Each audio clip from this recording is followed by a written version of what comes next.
So when you have a child in your family who has a chronic condition, it can put a real strain and a real pressure on your relationship. It's really important to set aside some time for you.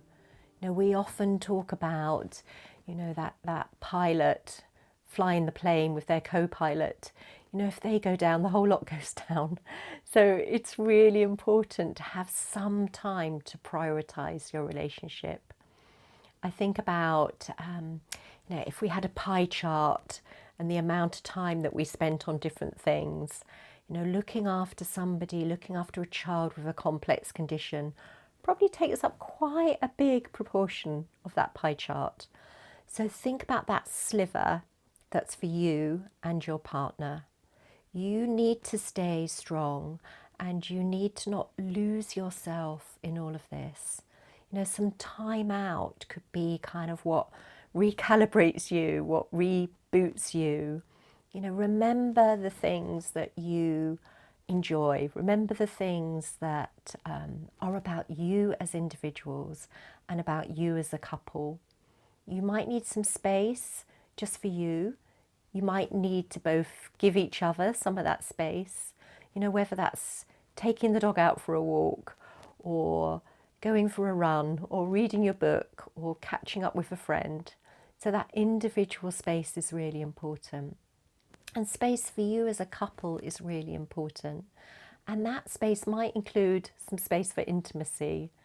That, the connection that we experience around intimacy produces a whole lot of fantastic feel-good hormones.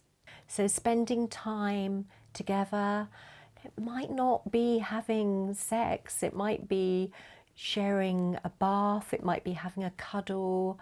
A 20-second hug releases a whole load of oxytocin.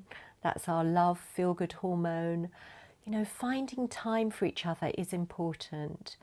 Don't forget to be a bit silly with each other. Don't forget to flirt. Don't forget to send each other a nice silly text or leave a note in each other's sock drawer. Remember that the fun in your relationship is important. Give yourself permission to have some fun. So sometimes when we're going through a difficult time and our child is unwell, it can feel all-consuming and it can be really difficult to think about the future when things are different. We can feel stuck in that place. So a really good thing to remind yourself is actually how you nurture yourself now is planting really good seeds for the future. This time will pass, this time will move on, and being able to kind of keep half an eye on the future, have some excitement about how things might be moving forward, really focusing on nurturing you and nurturing your relationship, remembering that it's always going to be growing, and keeping an eye on that kind of positivity for the future. That's important for your child as well, because sometimes we forget that, children are learning from us all the time. They're learning about relationships from us.